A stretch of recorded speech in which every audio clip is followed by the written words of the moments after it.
11 अप्रैल 1970 NASA तीसरी बार इंसानों को चांद की धरती पर भेजने के लिए उड़ान भरता है। इससे पहले नासा 2 बार इंसानों को चांद की धरती पर सफलतापूर्वक उतार चुका है।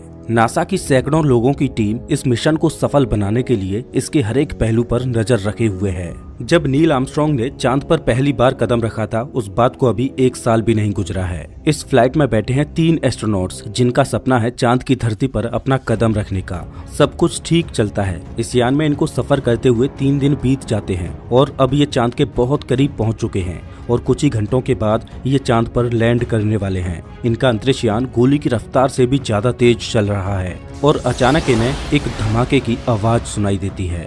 जैसे ही ये धमाका होता है तो स्पेसक्राफ्ट के अंदर सारे अलार्म्स बजने लगते हैं। इस धमाके ने स्पेसक्राफ्ट को पूरी तरह से हिलाकर रख दिया। जब ये अपने इंस्ट्रूमेंट पैनल को देखते हैं तो पता चलता है कि एक ऑक्सीजन टैंक ब्लास्ट हो चुका है और उसकी सारी ऑक्सीजन खत्म हो चुकी है और जो दूसरा ऑक्सीजन टैंक था उसकी ऑक्सीजन बड़ी ही तेजी से अंतरिक्ष में लीक होती जा रही है। ये एस्ट्रोनॉट्स अब अंतरिक्ष में खो चुके हैं। ये धरती से इतनी दूर पहुंच जाते हैं कि ये एक नया रिकॉर्ड बन जाता है। अब चांद पर जाना तो दूर की बात, अब सवाल ये है कि क्या ये एस्ट्रोनॉट्स धरती पर जिंदा वापस आ भी पाएंगे या नहीं। सच में अपोलो 13 की ये कहानी आपके दिल को दहला देगी।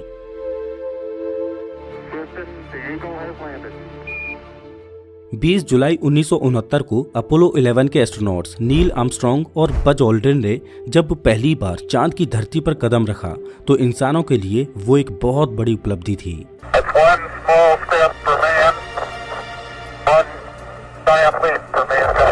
उस समय लोग नासा के इस मून मिशन को लेकर बड़े ही उतावले थे। नासा के वैज्ञानिकों ने इंसानों को चांद की धरती पर उतारा भी और उनको सही सलामत वापस धरती पर भी लाए और इसके ठीक 4 महीनों के बाद नासा ने अपोलो 12 को लॉन्च किया और एक बार फिर से 2 एस्ट्रोनॉट्स को चांद की धरती पर उतारा। नासा का अपोलो प्रोग्राम जोरों शोरों से चल रहा था, लेकिन अब लोगों ने नासा के अपोलो प्रोग्राम में इंटरेस्ट लेना कम कर दिया था और सरकार को भी ये लगने लगा कि बार बार चांद पर जाने का कोई फायदा नहीं। नासा के अपोलो प्रोग्राम्स में बहुत खर्चा आ रहा था और उन्हीं दिनों में अमेरिका वियतनाम से जंग लड़ रहा था, तो अमेरिकन सरकार चाहती थी कि नासा को अपोलो प्रोग्राम्स के लिए मिलने वाले फंड को कट करके उसे वियतनाम वॉर में लगाया जाए। लेकिन इधर नासा चाहता था कि उसका अपोलो प्रोग्राम जारी रहे और नासा ने अपोलो 20 तक की प्लानिंग कर रखी थी और नासा अपोलो 13 की तैयारियों में जुटा हुआ था। अपोलो 13 का मेन उद्देश्य था कि चांद की धरती पर जाकर वहां पर वैज्ञानिक परीक्षण करना और चांद कब और कैसे बना था इसका पता लगाना, जिससे पृथ्वी के ओरिजिन का भी पता लगाया जा सके। हर मिशन की तरह इस मिशन में भी 3 एस्ट्रोनॉट्स जाने वाले थे। अपोलो 13 के कमांडर थे जिम लोवेल और फाइनली 11 अप्रैल 1970 को अपोलो 13 को लॉन्च किया जाता है। इस लॉन्च को देखने के लिए 2 लाख लोग आए थे, लेकिन अगर अपोलो 11 की बात करें तो उसके लॉन्च को देखने के लिए करीब 70 लाख लोगों की भीड़ इकट्ठी हुई थी। अब आप इससे अंदाजा लगा सकते हो कि अपोलो प्रोग्राम का क्रेज जनता में किस कदर कम हो गया था। बार बार चांद पर जाने से लोगों को लग रहा था कि ये भी चांद पर जाने की एक रूटीन फ्लाइट है। इसी वजह से किसी भी बड़े चैनल ने इस लॉन्च को टेलीकास्ट ही नहीं किया था। अपोलो 13 का ये लॉन्च सफल रहा और अब इन्हें 3 दिन लगेंगे चांद पर पहुंचने में। सब कुछ ठीक चल रहा था। लॉन्च के करीब 55 घंटों के बाद अपोलो 13 आधे से ज्यादा रास्ते को कवर कर चुका था। इस दौरान अपोलो 13 का क्रू धरती पर लाइव टेलीकास्ट करता है, जिसमें वो दिखाते हैं कि कैसे वो 0 ग्रेविटी में रह रहे हैं, अपोलो स्पेसक्राफ्ट अंदर से कैसा है। लेकिन इस ब्रॉडकास्ट को भी किसी भी चैनल ने नहीं दिखाया। मिशन के दौरान अपोलो 13 का क्रू धरती पर मौजूद मिशन कंट्रोल के संपर्क में रहता है। नासा का मिशन कंट्रोल अमेरिका के ह्यूस्टन शहर में था। ह्यूस्टन में बैठे नासा के वैज्ञानिक हर पल अपोलो 13 पर नजर बनाए हुए थे, छोटी से छोटी गतिविधि को देख रहे थे और अपोलो 13 के क्रू को हर पल गाइड कर रहे थे। आगे अपोलो 13 में क्या हुआ उससे पहले आपको अपोलो 13 के इस बेसिक स्ट्रक्चर को समझना बहुत जरूरी है। ये है अपोलो स्पेसक्राफ्ट, जो कि 3 भागों से मिलकर बना है।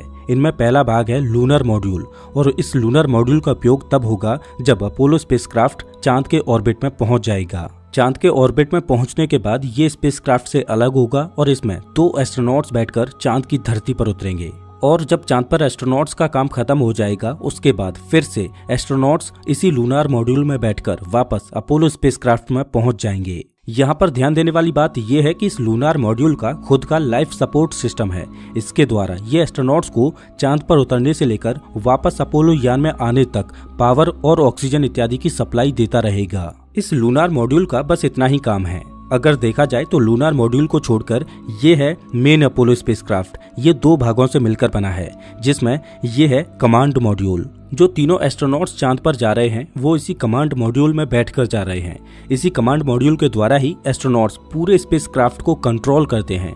इसी के अंदर वो सारे कंप्यूटर्स और नेविगेशन सिस्टम लगे हैं जिनके द्वारा अपोलो स्पेसक्राफ्ट धरती से मिशन कंट्रोल के संपर्क में है। आप इस कमांड मॉड्यूल को अपोलो स्पेसक्राफ्ट का दिमाग बोल सकते हो। लेकिन अपोलो स्पेसक्राफ्ट का जो तीसरा जरूरी भाग है वो है सर्विस मॉड्यूल। आप सर्विस मॉड्यूल को अपोलो स्पेसक्राफ्ट का दिल बोल सकते हो, क्योंकि सर्विस मॉड्यूल कमांड मॉड्यूल के लिए लाइफ सपोर्ट का काम करता है। कमांड मॉड्यूल में बैठे एस्ट्रोनॉट्स को जिंदा रखने के लिए जो जरूरी चीजें हैं, जैसे इलेक्ट्रिसिटी, ऑक्सीजन, पानी इत्यादि, ये सभी सर्विस मॉड्यूल के द्वारा ही कमांड मॉड्यूल में पहुंचते हैं। इस सर्विस मॉड्यूल में एक इंजन भी लगा है जिसके द्वारा ये एस्ट्रोनॉट्स चांद पर पहुंचेंगे और अपने पाथ को सेट करके वापस धरती पर भी आएंगे। आप ये समझ लो कि बिना इस सर्विस मॉड्यूल के चांद पर जाना तो बहुत दूर की बात, वापस धरती पर भी नहीं आया जा सकता। जैसा कि अभी मैंने आपसे बोला था कि आप सर्विस मॉड्यूल को अपोलो स्पेसक्राफ्ट का दिल बोल सकते हो, और अगर इस दिल में ही हार्ट अटैक आ जाए तो क्या होगा। कुछ ऐसा ही हुआ था अपोलो 13 के साथ। ये जो सर्विस मॉड्यूल है उसने ही काम करना बंद कर दिया था। दरअसल ब्रॉडकास्ट खत्म करने के करीब 7 मिनट बाद जब अपोलो का क्रू सोने के लिए जा रहा था, तब उसे ह्यूस्टन में मौजूद मिशन कंट्रोल से एक जरूरी काम करने के लिए बोला जाता है। मिशन कंट्रोल ने अपोलो के क्रू से ऑक्सीजन टैंक में लगे फैन को ऑन करके लिक्विड ऑक्सीजन को स्टीयर करने के लिए कहा। दरअसल स्टीयर का मतलब होता है किसी लिक्विड को आपस में मिलाना। दरअसल जब भी कोई स्पेस मिशन भेजा जाता है तो उसमें ऑक्सीजन और हाइड्रोजन इत्यादि गैस को लिक्विड फॉर्म यानी तरल रूप में कन्वर्ट करके भेजा जाता है। ऑक्सीजन इत्यादि को लिक्विड फॉर्म में भेजने का फायदा ये होता है कि कम जगह में ज्यादा गैस को भरा जा सके। अब अंतरिक्ष में टेम्परेचर इतना कम होता है कि ये लिक्विड ऑक्सीजन जमने लगती है, तो इस वजह से ऑक्सीजन टैंक में एक फैन लगाया जाता है जिसकी सहायता से ऑक्सीजन की बनने वाली परतों को आपस में मिलाया जाता है ताकि ऑक्सीजन हमेशा एक समान अवस्था में बनी रहे। और ये एक रूटीन प्रोसेस है जिसको कुछ घंटों के अंतराल पर हर बार करना पड़ता है। मिशन कंट्रोल ने अपोलो 13 के क्रू से इसी रूटीन प्रोसेस को करने के लिए कहा।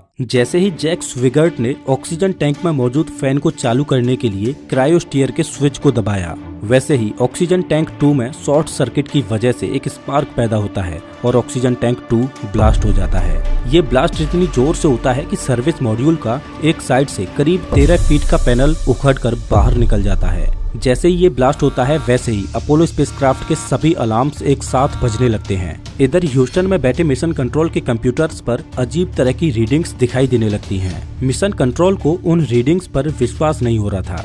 तभी अपोलो का क्रू मिशन कंट्रोल से बोलता है। सर्विस मॉड्यूल में 3 फ्यूल सेल्स लगे थे जिनकी मदद से अपोलो स्पेसक्राफ्ट में बिजली की सप्लाई की जा रही थी, लेकिन इस धमाके की वजह से 3 में से 2 फ्यूल सेल्स खत्म हो गए। अब स्पेसक्राफ्ट को केवल एक ही फ्यूल सेल से पावर मिल रही थी जो कि स्पेसक्राफ्ट को चलाए रखने के लिए पर्याप्त नहीं थी। इसके बाद एस्ट्रोनॉट्स के सामने एक और नई प्रॉब्लम खड़ी हो गई। दरअसल ब्लास्ट में एक ऑक्सीजन टैंक तो बिल्कुल ही खत्म हो चुका था, लेकिन एस्ट्रोनॉट्स को दूसरे ऑक्सीजन टैंक की रीडिंग तेजी से नीचे गिरती हुई नजर आ रही थी। एस्ट्रोनॉट्स को समझ नहीं आ रहा था कि ये क्या हो रहा है, लेकिन तभी जिम लोवेल खिड़की की ओर देखते हैं तो उन्हें दिखाई देता है कि ऑक्सीजन टैंक 1 से बड़ी ही तेजी से ऑक्सीजन अंतरिक्ष में रिसती जा रही है। परेशानी ये थी कि सर्विस मॉड्यूल में केवल 2 ही ऑक्सीजन टैंक थे, जिनमें से एक पूरी तरह से खत्म हो चुका था और दूसरा खत्म होने की कगार पर था। ये ऑक्सीजन एस्ट्रोनॉट्स और पूरे कमांड मॉड्यूल को जिंदा रखने के लिए बहुत जरूरी थी। एस्ट्रोनॉट्स को सांस लेने के लिए भी ऑक्सीजन की जरूरत थी और बिजली और पानी को बनाने के लिए भी ऑक्सीजन की जरूरत थी। अब ऐसे हालातों में चांद पर जाना तो बहुत दूर की बात। मिशन कंट्रोल के सामने सबसे बड़ी परेशानी ये थी कि इन एस्ट्रोनॉट्स को अब वापस धरती पर कैसे लाया जाए। ये पृथ्वी से इतनी दूर थे कि अगर इनको पृथ्वी पर वापस लाया भी जाएगा तो इन्हें अभी भी करीब 4 दिन और लग जाएंगे। क्या इतने दिनों तक एस्ट्रोनॉट्स बिना बिजली, पानी और ऑक्सीजन के सरवाइव कर पाएंगे? और अंतरिक्ष की जमा देने वाली ठंडी का क्या, इसको वो कैसे झेल पाएंगे?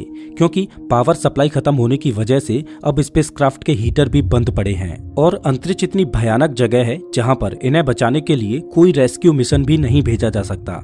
और ऐसे किसी रेस्क्यू मिशन को भेजा भी जाएगा तो उसकी तैयारियों में ही 3 से 4 महीनों का समय लग जाएगा। अपोलो 13 को वापस लाने के लिए मिशन कंट्रोल ने एक प्लान बनाया।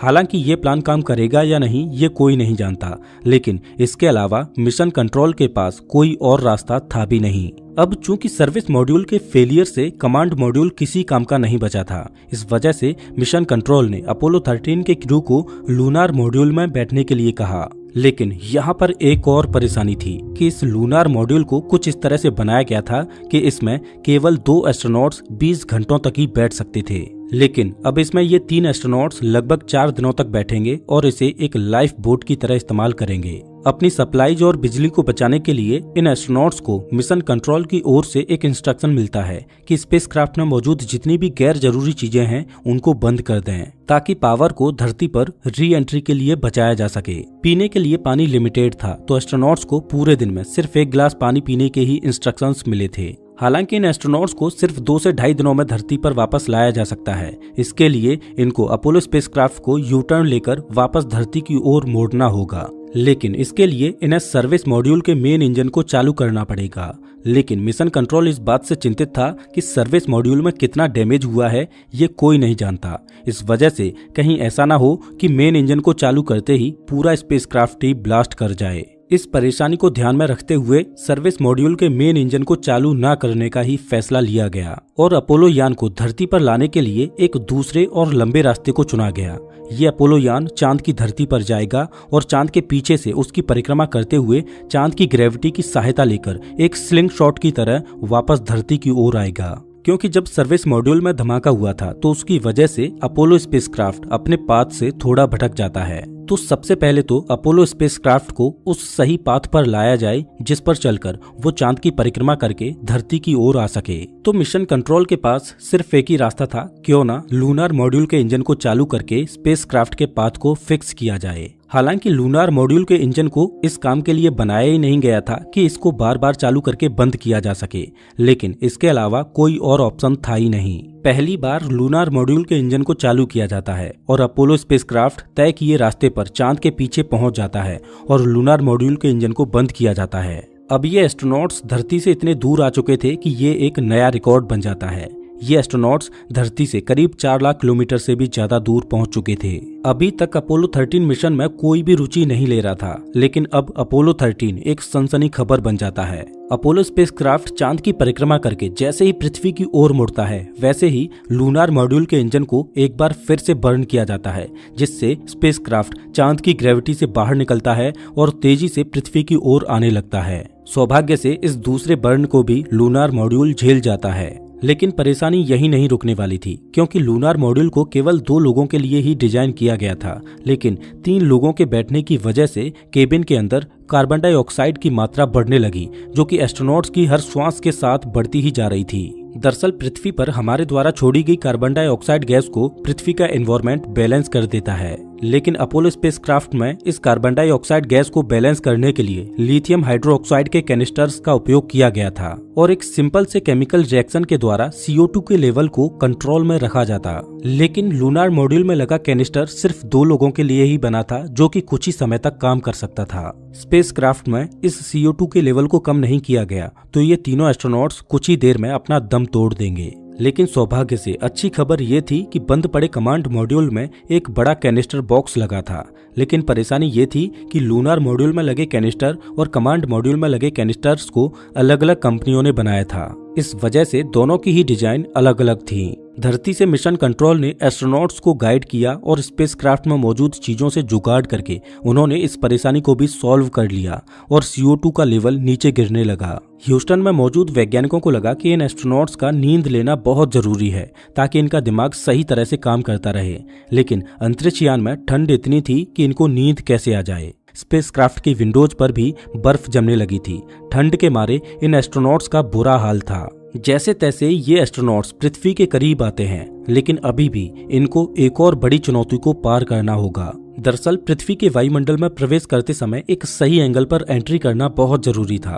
अगर ये एंगल थोड़ा कम होगा तो स्पेसक्राफ्ट वायुमंडल से टकराकर बाउंस बैक करके सीधा अंतरिक्ष में चला जाएगा और फिर ये कभी धरती पर वापस नहीं लौट पाएगा। ये बिल्कुल वैसे ही है जैसे तालाब में एक खास एंगल पर पत्थर फेंकने पर वो पानी के ऊपर उछलने लगता है, और अगर इस स्पेसक्राफ्ट का एंगल थोड़ा ज्यादा हुआ तो स्पेसक्राफ्ट पृथ्वी के वायुमंडल में प्रवेश करते ही ब्लास्ट कर जाएगा। अभी अपोलो स्पेसक्राफ्ट का एंगल पृथ्वी पर री एंट्री करने के लिए बिल्कुल भी सही नहीं था। आमतौर पर री एंट्री के दौरान कमांड मॉड्यूल के द्वारा ही इस एंगल को फिक्स किया जाता है, लेकिन कमांड मॉड्यूल तो बंद पड़ा है और लूनार मॉड्यूल में इस एंगल को सेट करने के लिए कोई भी कंप्यूटर प्रोग्राम नहीं डाला गया था। इस वजह से इस एंगल को एस्ट्रोनॉट्स को मैनुअली सेट करना था। मिशन कंट्रोल के द्वारा कुछ कैलकुलेशंस की गई और एस्ट्रोनॉट्स को गाइड किया गया कि कितने समय तक कौन से इंजन को चालू करना है। 2 एस्ट्रोनॉट्स ने कंट्रोल्स को संभाला और एक एस्ट्रोनॉट की नजर घड़ी पर थी और तीसरी बार लूनार मॉड्यूल के इंजन को चालू किया जाता है। सौभाग्य से इस तीसरे बर्न को भी लूनार मॉड्यूल का इंजन झेल जाता है और एस्ट्रोनॉट्स ने री एंट्री के एंगल को भी फिक्स कर लिया। अब एस्ट्रोनॉट्स के लिए अग्नि परीक्षा की घड़ी आ चुकी थी। री एंट्री के लिए उन्हें कमांड मॉड्यूल में वापस जाना जरूरी था, क्योंकि केवल कमांड मॉड्यूल को ही री एंट्री के लिए डिजाइन किया गया था। इसके ऊपर हीट शील्ड लगी थी। अच्छी बात यह थी कि री एंट्री के लिए पावर बचाने के लिए कमांड मॉड्यूल को बहुत पहले ही बंद कर दिया था, जिस वजह से री एंट्री के लिए कमांड मॉड्यूल में रखी बैटरीज में पर्याप्त पावर थी। एस्ट्रोनॉट्स कमांड मॉड्यूल में आते हैं और उसे चालू करते हैं और सर्विस मॉड्यूल को कमांड मॉड्यूल से अलग कर देते हैं। जब सर्विस मॉड्यूल अलग हुआ तो एस्ट्रोनॉट्स ने देखा कि सर्विस मॉड्यूल में कितना बड़ा डैमेज हुआ था। एस्ट्रोनॉट्स ने डैमेज हुए सर्विस मॉड्यूल की कुछ तस्वीरें भी ली। अब समय आ गया था लूनार मॉड्यूल को भी अलविदा कहने का, जिसने अभी तक एस्ट्रोनॉट्स की जान बचाई। आमतौर पर एस्ट्रोनॉट्स इस लूनार मॉड्यूल को चांद के ऑर्बिट में छोड़कर ही आ जाते हैं, लेकिन इस मिशन में इस लूनार मॉड्यूल ने एक अलग रोल निभाया। इस वजह से इसे पृथ्वी तक लाना पड़ा और कमांड मॉड्यूल से लूनार मॉड्यूल भी अलग हो जाता है। अब इस मिशन का आखिरी पड़ाव बचा था, जो कि सबसे खतरनाक था। इस कमांड मॉड्यूल को पैसिफिक ओशियन में लैंड करना है, जहां पर यूएस नेवी के जहाज इन एस्ट्रोनॉट्स का इंतजार कर रहे हैं। लेकिन ह्यूस्टन में बैठे वैज्ञानिकों को कुछ चिंताएं सता रही थीं कि कहीं ऐसा तो नहीं कि उस धमाके की वजह से कमांड मॉड्यूल की हीट शील्ड डैमेज हो गई हो। अगर ऐसा होगा तो कमांड मॉड्यूल पृथ्वी के वायुमंडल में प्रवेश करते ही ब्लास्ट कर जाएगा। और दूसरी चिंता ये थी कि अंतरिक्ष की कड़कड़ाती ठंडी की वजह से कहीं कमांड मॉड्यूल के पैरासूट जम तो नहीं गए, और क्या पैरासूट समय पर खुलकर कमांड मॉड्यूल की रफ्तार को कम कर पाएंगे या नहीं। और वैज्ञानिकों की तीसरी चिंता ये थी कि जब ये एस्ट्रोनॉट्स पृथ्वी के वायुमंडल में प्रवेश करेंगे तो 2 से 3 मिनट के लिए उनसे संपर्क टूट जाएगा, तो उन्हें पता कैसे चलेगा कि एस्ट्रोनॉट्स के साथ क्या हुआ। फाइनली कमांड मॉड्यूल पृथ्वी के वायुमंडल में प्रवेश करता है और वायुमंडल अपना असर दिखाने लगता है। कमांड मॉड्यूल आग के एक गोले में तब्दील कम्युनिकेशन ब्लैकआउट होता है। इन एस्ट्रोनॉट्स से मिशन कंट्रोल का संपर्क टूट जाता है। उम्मीद की जा रही थी कि अगले 3 मिनट बाद एस्ट्रोनॉट्स से फिर से संपर्क किया जा सकेगा, लेकिन 3 मिनट बाद एस्ट्रोनॉट्स की ओर से कोई जवाब नहीं आया। कुछ सेकेंड्स और गुजरते हैं, फिर भी कोई जवाब नहीं आया। ह्यूस्टन में मौजूद वैज्ञानिकों के साथ साथ धरती पर मौजूद सभी लोगों की सांसें थमी हुई थीं। 10 सेकेंड्स गुजरते हैं, 30 सेकेंड्स और गुजर जाते हैं और 1 मिनट भी गुजर जाता है, लेकिन कोई जवाब नहीं आता। चारों ओर सन्नाटा छाया हुआ है। आखिर इन एस्ट्रोनॉट्स के साथ क्या हुआ? क्या हीट शील्ड सही सलामत थी? क्या पैरासूट समय पर खुले होंगे? 1 मिनट 20 सेकेंड गुजर जाते हैं, लेकिन जवाब नहीं आता। फाइनली कम्युनिकेशन ब्लैकआउट के 4 मिनट 27 सेकेंड्स बाद एस्ट्रोनॉट्स से संपर्क होता है। ये तीनों एस्ट्रोनॉट्स सही सलामत धरती पर वापस आ चुके हैं। चारों ओर खुशी की लहर दौड़ जाती है। नासा का ये अपोलो 13 मिशन एक फेलियर होने के बाद भी इतिहास के पन्नों में अपनी जगह बना लेता है और इस मिशन को एक सक्सेसफुल फेलियर का दर्जा मिलता है। इस मिशन के बाद भी नासा के अपोलो प्रोग्राम जारी रहते हैं और अपोलो 17 वो आखिरी मिशन था जब नासा आखिरी बार चांद पर गया था। सच में अपोलो 13 की कहानी दिल को दहला देती है, लेकिन अपोलो 13 की इस घटना से करीब 60 साल पहले अटलांटिक महासागर में एक ऐसी घटना घटी थी जिसमें 1500 से ज्यादा लोग देखते ही देखते समुद्र की गोद में समा गए। कभी न डूबने वाले जहाज टाइटैनिक ने अपने पहले ही सफर पर ऐसा ग्रहण लगाया कि वो घटना आज भी लोगों के दिल को दहला देती है। टाइटैनिक की कहानी को आप स्क्रीन पर दिख रही इस वीडियो में देख सकते हो। मैं आपको वहीं मिलता हूँ।